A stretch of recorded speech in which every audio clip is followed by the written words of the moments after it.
हरे बन पैठे खरई कटई है जनक राजा खुटिया पैठी हरियर बास। अरे बन पैठी खरई कटई है जनक बाबा खुटिया पैठी हरियर बास। आरे ऊंचे ऊंचे माड़ो छवई है जनक बाबा ऊंचा होई है नाम तोहार। आरे ऊंचे ऊंचे माड़ो छवई है जनक राजा ऊंचा होई है नाम तोहार। अरे बड़े बड़े लोग बाबा बियाहन आई है उनके करैहा जेवनार।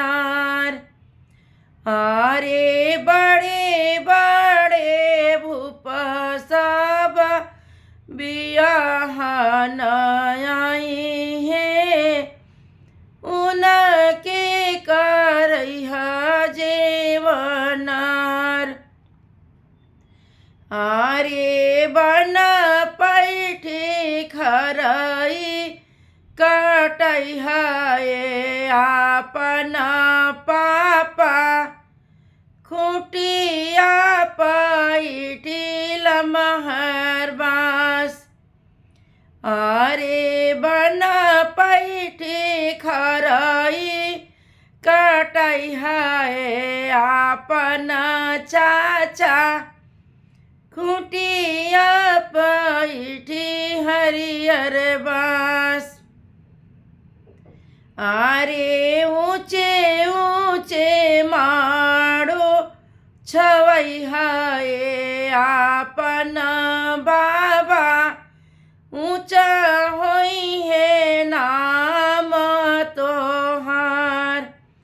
आरे ऊंचे ऊंचे माड़ो छवई है आपन चाचा ऊंचा होई है नाम तोहार।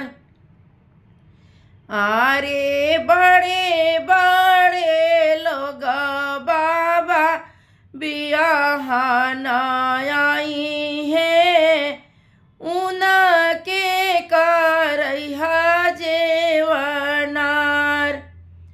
अरे बड़े बड़े लोग चाचा बियाहन आई है उनके करैहा जेवनार। आरे बन पैठी खरई कटई है आपन भैया खुटिया पैठी लमहर बास। अरे बन पैठी खरई कटई है आपन फूफा खुटिया पैठी हरियर बास। आरे ऊंचे ऊंचे माड़ो छवई है आपन भैया ऊंचा होई है नाम तोहार। आरे ऊंचे ऊंचे माड़ो छवई है आपन फूफा ऊंचा होई है नाम तोहार।